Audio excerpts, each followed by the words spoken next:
Chamboulement et aujourd'hui, les gens ne lui font peut-être pas attention, mais vous croyez que toutes ces décisions et toutes ces déclarations de Donald Trump, c'est pourquoi? C'est qu'il est conscient que les choses ne marchent plus.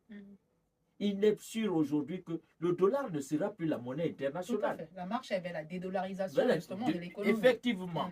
Il est conscient aujourd'hui qu'il n'a plus tous les leviers qu'il avait en utilisant la Federal Reserve pour relever son économie. Il essaye de toucher à gauche, il essaye de toucher à droite, il essaye de créer une espèce de chaos pour pouvoir tirer les marrons du feu, comme on le dit vulgairement.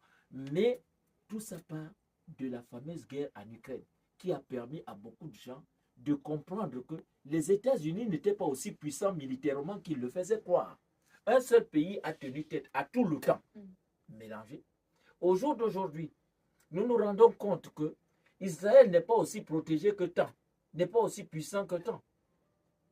Nous avons des missiles qui partent de Téhéran, qui atteignent Israël, sans que le dôme de fer, qui nous a été vanté comme étant le système de défense le plus pointilleux qui soit sur le monde, ne puisse faire quoi que ce soit. Le Hamas nous a démontré que le service de renseignement israélien avait des failles. Au jour d'aujourd'hui, on est en train de découvrir que l'ordre qui a été établi a été un ordre factice basé sur beaucoup plus de mensonges. Excusez-moi, je permets de mettre ça entre guillemets pour que sur votre chaîne de radio, on ne dise pas qu'il y a des gens qui ont des termes un peu trop durs, qui a été basé sur des fausses déclarations que sur du vrai. Depuis 2 ou 3 ans, on est en train de découvrir autre chose.